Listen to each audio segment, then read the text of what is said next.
وہ تو فکر ہی ہوتی ہے، فکر کو کس انداز سے پیش کیا جاتا ہے، زبان اس کا ذریعہ بنتی ہے۔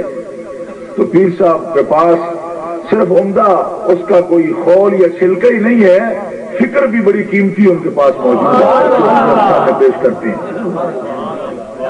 اس لیے وہ ہمارا ملت اسلامیہ کا عظیم سرمایہ ہے، اور اہل سنت و جماعت کے لیے ان کا وجود ایک عظیم نعمت ہے، اور سادات کو خاص طور پر میں محسوس کرتا ہوں کہ ان جیسی عظیم شخصیت پر ایک فخر ہے۔ اللہ تبارک و تعالی ان کی مدارج علمیہ میں اور روحانی میں ان کے آباء و اجداد کی طرح ان کے عظیم جد اعلیٰ مجدد ملت اسلامیہ اعلیٰ حضرت پیر میر علی شاہ صاحب رحمۃ اللہ تعالی علیہ، ان کے فیض و برکات سے اللہ تعالیٰ ان کو مزید شرح صدر کی دولت سے مالا مال فرمائے، اور ان کے وجود باوجود کو اللہ تعالیٰ ہم جیسے لوگوں کے لیے ہمیشہ ایک روحانی سکون اور اطمینان کا ذریعہ رکھے۔ اور باقی اس دارالعلوم کے سلسلے میں بھی میری دعا ہے کہ دارالعلوم آپ جانتے ہیں کہ حضرت حافظ الحدیث رحمۃ اللہ تعالی علیہ میرے والد گرامی، ان کا سلسلہ اعلیٰ حضرت امام اہل سنت مولانا شاہ احمد رضا خان بریلوی رحمۃ اللہ تعالی علیہ سے میرے والد گرامی کا مسلکی اور علمی اور فکری تعلق تھا اور ہے۔ اور بعض لوگ یہ کہتے ہیں کہ ہم کوئی بریلوی نہیں ہیں کیونکہ ہم کو بریلی پڑھے ہوئے نہیں ہیں، تو حضرت حافظ الحدیث کا یہ تعارف ہے کہ وہ بریلی سے ہی فارغ تھے، بریلی شریف میں جا کے انہوں نے پڑھا ہے، لہذا وہ اس معنی میں جو لوگ کہتے ہیں کہ ہم تو اس معنی میں بریلی نہیں ہے کہ کیا ہم کوئی بریلی پڑھے ہیں، تو میرے والد واقعی بریلی پڑھے تھے۔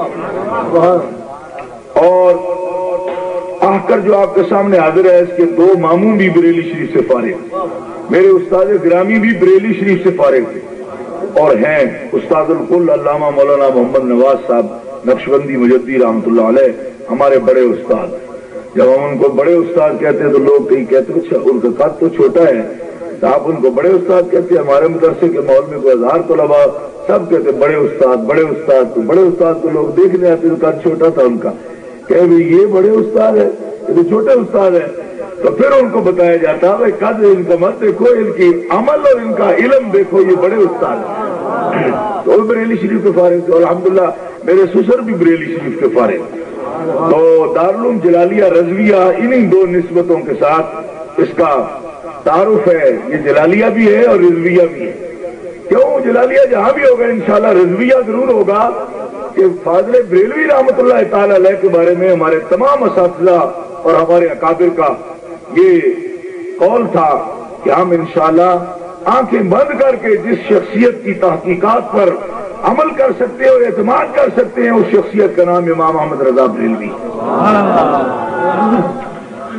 تو ہم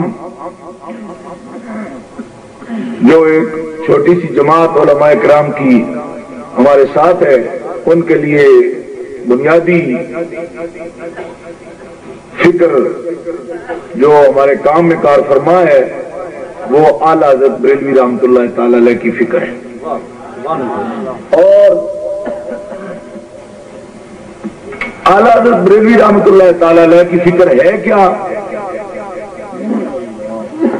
اعلیٰ حضرت بریلوی رحمۃ اللہ تعالی علیہ کی فکر یہ ہے کہ نبی کریم علیہ الصلوۃ والسلام سے محبت کرنا، اور اس محبت کی بہت سی نشانیاں صوفیاء کرام نے بیان کی ہیں۔ ہمارے پیر مرشد حضرت مجدد الفسانی رحمۃ اللہ علیہ نے محبت کی کئی علامات بیان فرمائی اور زیادہ اس پر زور دیا کہ محبوب کی اتباع کرنا، اس پر زور دیا ہے۔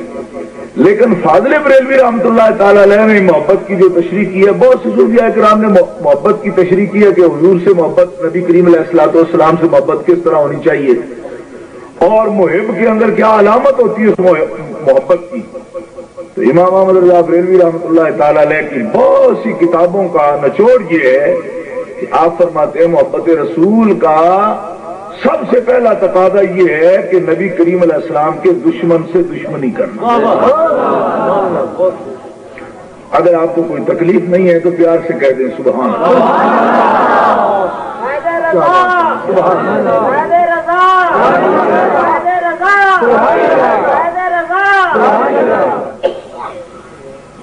اعلیٰ حضرت رحمۃ اللہ علیہ نے اس پر بڑا زور دیا ہے.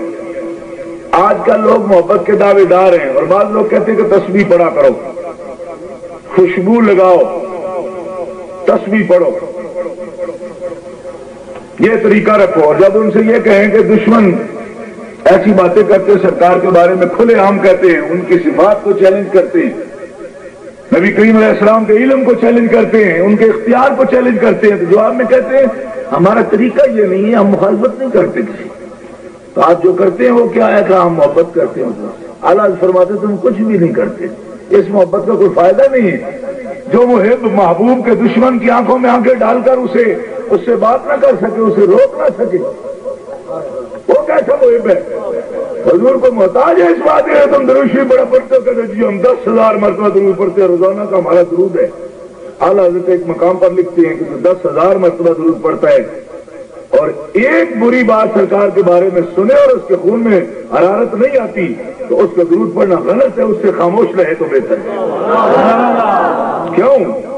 نبی کریم علیہ السلام تمہارے درود کے محتاج نہیں ہیں. اللہ تعالیٰ درود بھیجتا ہے, خدا کے فرشتے درود بھیجتے ہیں.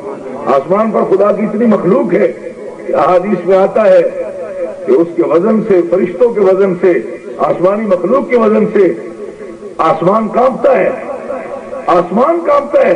اتنی مخلوق ہے, ہاں, جس کو کوئی گنا نہیں جا سکتا. وہ ساری مخلوق ہر وقت حضور پر درود بھیجتی ہے.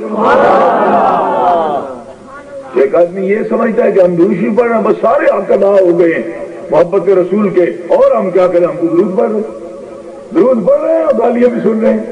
علم میں حضور کے بعد ہوگا ہمیں کیا ہوا, کہتے رہتے ہیں. علماء کا ایک طریقہ ہے, یہ علماء ہے جو یہ کہ حضور کے پاس علم نہیں تھا اور آپ نے مولوی کے لیے کہ لکھے جی وہ استاد الکل ہے, وہ شیخ الحدیث ہے, وہ شیخ القرآن ہے, وہ دین کا ماہر ہے, وہ قاسم العلوم ہے.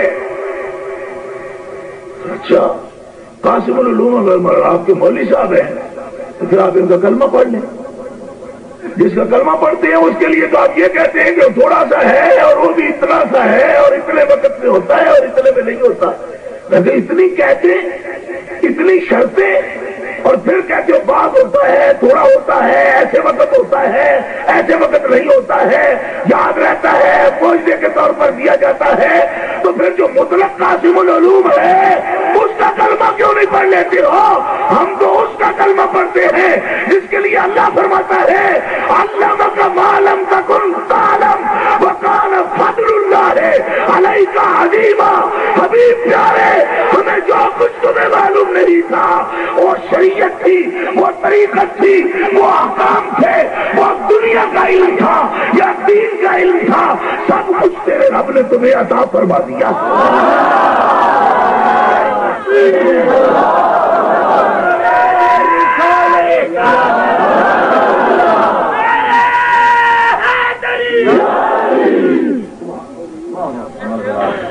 اور تعریفیں کرتے جی ہمارے مولوی صاحب بڑے بڑے عالم, ان کے اس میں کوئی شرک نہیں ہوتا, وہ بڑے عالم ہیں مولوی صاحب. مولوی صاحب کچھ بھی نہیں. ہمارے مولوی صاحب بڑا ہے اور نفی ہو رہی. نبی کریم علیہ السلام کی صفات کی نفی کرتے ہیں لوگ.